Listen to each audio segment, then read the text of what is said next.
بسم الله الرحمن الرحيم. In the name of Allah, the most merciful, the most compassionate. يا أيها الذين آمنوا لا تتخذوا عدوي وعدوكم أولياء تلقون إليهم بالمودة وقد كفروا بما جاءكم من الحق يخرجون الرسول وإياكم أن تؤمنوا بالله ربكم إن كنتم خرجتم جهادا في سبيلي وابتغاء مرضاتي تسرون إليهم بالمودة وأنا أعلم بما أخفيتم وما أعلنتم ومن يفعله منكم فقد ضل سواء السبيل. Believers, if you have left your homes and have come forth to struggle in my way and to seek my good pleasure, do not make friends with my enemies and your enemies. You befriend them, whereas they have spurned the truth that has come to you, and such is their enmity, that they expel the messenger and yourselves, for no other reason than that you believe in Allah your Lord. You send to them messages of friendship in secrecy, although I know well whatever you do, be it secretly or publicly. And whosoever of you does so has indeed strayed far away from the straight path. إن يثقفوكم يكونوا لكم أعداء ويبسطوا إليكم أيديهم وألسنتهم بالسوء وودوا لو تكفرون. If they could overcome you, they would act as your foes and would hurt you by their hands and tongues and would love to see you become unbelievers.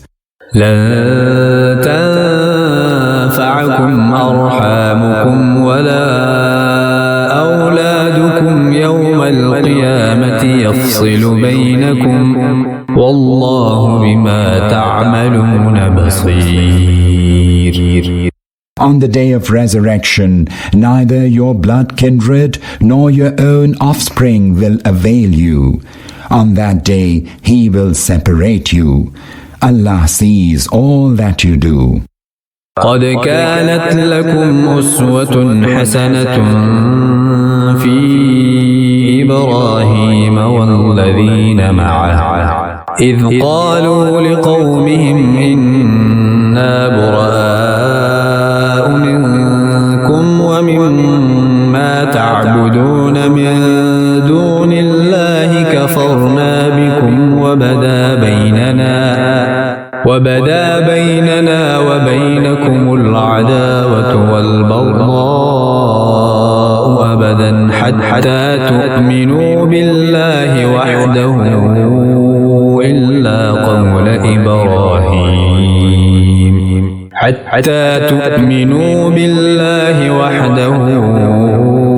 إلا قول إبراهيم لأبيه لأستغفرن لك وما أملك لك من الله من شيء ربنا عليك توكلنا وإليك أنبنا وإليك المصير. You have a good example in Abraham and his companions. They said to their people, "We totally dissociate ourselves from you and from the deities that you worship instead of Allah. We renounce you, and there has come to be enmity and hatred between us and you until you believe in Allah, the one true God." But you may not emulate Abraham saying to his father, Certainly, I will ask pardon for you, although I have no power over Allah to obtain anything on your behalf. And Abraham and his companions prayed, Our Lord, in you have we put our trust, and to you have we turned, and to you is our ultimate return.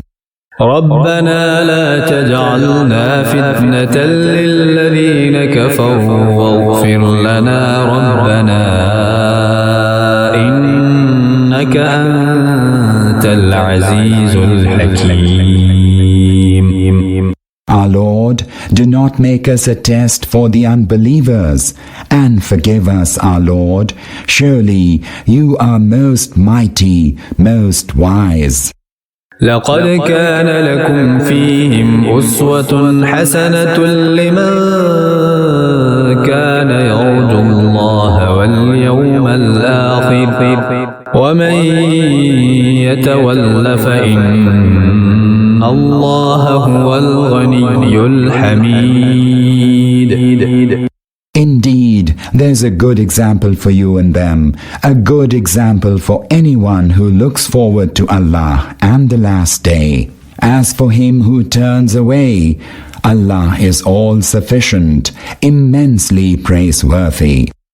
عسى الله أن يجعل بينكم وبين الذين عاديتم منهم مودة والله قدير والله غفور رحيم. It may well be that Allah will implant love between you and those with whom you have had enmity. Allah is most powerful, and Allah is most forgiving, most compassionate. لا ينهاكم الله عن الذين لم يقاتلوكم في الدين ولم يخرجوكم من دياركم أن تبروهم وتقسطوا إليهم إن الله يحب المقسطين. Allah does not forbid that you be kind and just to those who did not fight against you on account of religion, nor drove you out of your homes. Surely Allah loves those who are equitable. إنما ينهاكم الله عن الذين قاتلوكم في الدين وأخرجوكم من دياركم وظاهروا على إخراجكم أن تولوهم ومن يتولهم فأولئك هم الظالمون. Allah only forbids you to be friends with those who have fought against you on account of religion and who have driven you out of your homes and have abetted in your expulsion. And any who make friends with them, they are the wrongdoers. يا أيها الذين آمنوا إذا جاءكم المؤمنات مهاجرات فامتحنوهن الله أعلم بإيمانهن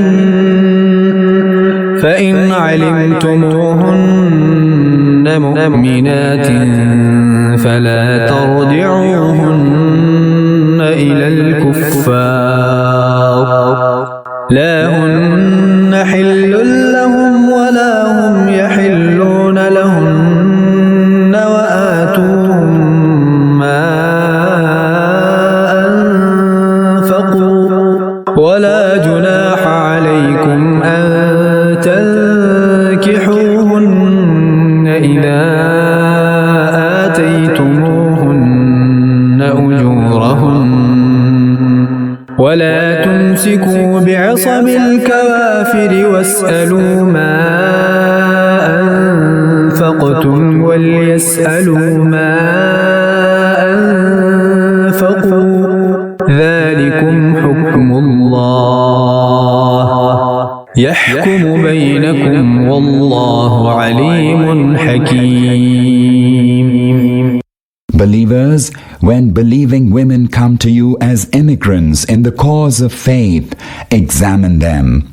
Allah fully knows the truth concerning their faith. And when you have ascertained them to be believing women, do not send them back to the unbelievers. Those women are no longer lawful to the unbelievers, nor are those unbelievers lawful to those believing women. Give their unbelieving husbands whatever they have spent as bridal dues. And there's no offense for you to marry those women if you give them their bridal dues. Do not hold on to your marriages with unbelieving women. Ask for the return of the bridal due you gave to your unbelieving wives, and the unbelievers may ask for the return of the bridal due they had given to their believing wives. Such is Allah's command. He judges between you. Allah is all-knowing, most wise. وإن فاتكم شيء من أزواجكم إلى الكفار فعاقبتم فآتوا الذين ذهبت أزواجهم مثل ما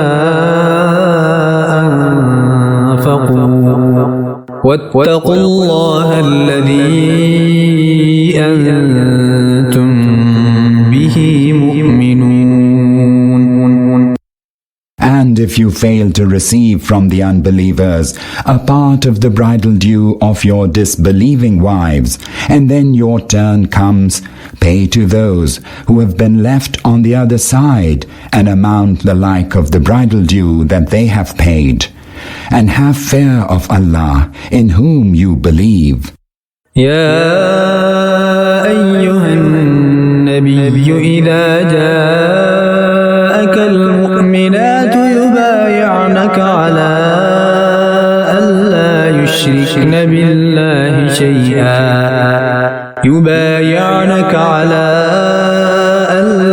يشركن بالله شيئا ولا يسرقن ولا يزنين ولا يقتلن أولادهن ولا يأتين